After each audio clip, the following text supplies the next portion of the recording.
नमस्कार, माझं नाव आहे दत्तात्रय चव्हाण. आपण सविता शेळके मॅडमच्या गावामध्ये बागणी, तालुका सांगली, वाळवा आणि जिल्हा सांगली या गावामध्ये आलेलो आहे.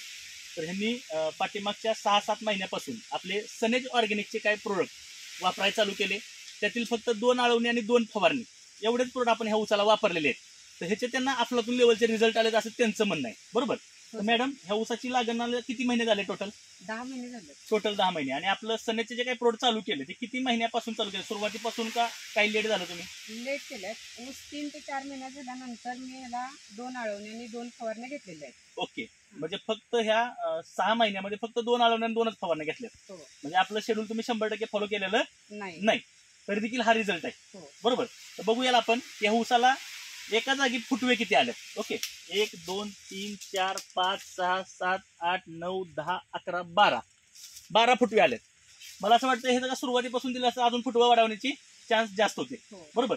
आणि कांड्याची उंची जर बघितली 1 2 3 4 5 6 7 8 9 10 11 12 13 14 15 17 18 19 20 21 22 जवळजवळ 22 कांड्या उंची काय आणि 10 ते 12 फुटवे एका जागेवर एक समानसारखे ऊस.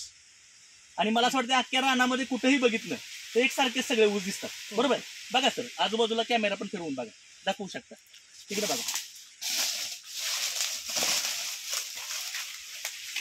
ओके, चल.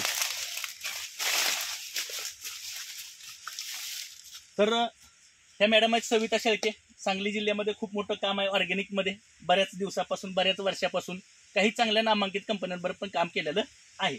तर मॅडम, तुम्हाला आत्तापर्यंत काम करण्याच्या पद्धतीमध्ये ना आत्ताच्या काम करण्याच्या पद्धतीमध्ये काही फरक जाणवले किंवा काही प्रोडक्टमध्ये फरक जाणवले? हो सर. हा. ह्याच्या अगोदर जेव्हा प्रोडक्ट वापरत होते ना, फवारणी घेत होतो मी, तेव्हा फवारणीमध्ये कसं रासायनिक खत मिक्स करून 19 वगैरे मिक्स करून आम्ही फवारणीला देत होतो. पण ह्याच्यामध्ये विदाऊट केमिकलची मी फवारणी घेतलेली. फक्त सनेज कंपनीचेच प्रोडक्ट आहेत, त्याचीच फक्त फवारणी घेतलेली आहे. आणि जेव्हा मी दुसऱ्या कंपनीची आळवणी घालत होतो तेव्हा त्याच्यामध्ये पण स्लरी तयार करत होतो. हा मेन विषय. रात्रभर स्लरीमध्ये भिजत घालायचं ते आणि सकाळी स्लरी सोडत होतो. पण ह्याच्यामध्ये तसंच काही केलेलं नाही, डायरेक्ट सोडलेलं आहे. म्हणजे मॅडमचं असं म्हणणं आहे की आतापर्यंत काही कंपन्या प्रोडक्ट देतात 100% ऑर्गॅनिक म्हणून सांगतात, पण रासायनिकच्या केमिकलच्या खतामध्ये मिक्स करून द्यायला लागते. होऊ शकतं की बाबा 50% रासायनिक 50% जैविक करावं लागतं, पण नक्की रिझल्ट कशाचा आला, ते ग्रोथ प्रमोटर आहे का काय, हे लोकांना बऱ्याचशाच कळत नाही. तर आपण जे काही प्रोडक्ट देतो हे मुख्य अन्नद्रव्य, सूक्ष्म अन्नद्रव्य, जीवाणू, बरोबर, ह्या सगळ्या गोष्टी जवळजवळ 14+ प्रोडक्ट आपण बाकीच्या पिकांना देतो. ऊसाला आपले त्यातले 6 ते 7 प्रोडक्ट गरजेचे, बरोबर? तर त्यातलेच काही प्रोडक्ट मॅडमनी फक्त 2 आळवणी 2 फवारणी वापरल्यात. जर मला वाटतं 300-350 दिवसाचा का शेड्यूल फॉलो केलं तर मी जवळजवळ 55 कांड्यापत्र ऊस काढलेले आहेत लोकांचे, ज्यामध्ये काही लोकांनी 50% रासायनिक 50% जैविक केलेलं आहे, बरोबर? पण आपलं जे जैविक करत असतो त्याच्यामध्ये कमीत कमी काय 10 ते 12 दिवसाचा गॅप ठेवायचे. कारण ज्यावेळेस आपण रासायनिकमध्ये काही गोष्टी मिक्स करून टाकतो तर नॅचरल लेवलचे जर जीवाणू असतील ना तर हे बऱ्यापैकी जीवाणू पण संपुष्टात येतात, बरोबर? त्यामुळे त्याची पॉवर तेवढ्या मोठ्या लेवलला वाढलेली नसती.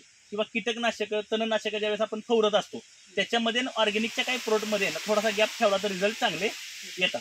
तर आज बघूया, तुम्हाला काय वाटतंय मॅडम की आज हा 10 महिन्याचा ऊस आहे, अजून 6 महिने लागतील तोडायला, तर हा किती कांड्यापत्र ऊस जाऊ शकतो? माझं तर म्हणणं आहे की बाबा मी हायएस्ट कांड्या 55 पोतर काढलेला आहे, माझ्या व्हिडिओ आहेत त्याची, बरोबर? तर तुम्हाला काय वाटतं हा ऊस मिनिमम किती पोतर जाऊ शकतो? 10 महिन्यात सरासरी आता 22 कांडे आहे. तर नोव्हेंबर-डिसेंबर अखेरपर्यंत नाही म्हटलं तर 50 ते 45 कांड्याच्या वर. 45 कांड्या तर इनफ आहे, बरोबर?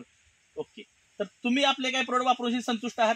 हो. आता तुम्ही काय डिसिजन घेतलाय? सनेज कंपनीतले जे काही शेतकरी आपल्याकडनं काही प्रोडक्ट घेणार आहेत, तर आता आपण एक नवीन प्रोसेस चालू केलेली आहे की माती परीक्षण करून बघा, 150 रुपयामध्ये माती परीक्षण करून देतो. ज्या पण आमच्या सनेज कंपनी डिस्ट्रीब्युटर, तुमच्या भागातला जो पण व्यक्ती असेल जो तुम्हाला मदत करेल अशा व्यक्तीकडून तुम्ही ते माती परीक्षण करून घेऊ शकता, बरोबर?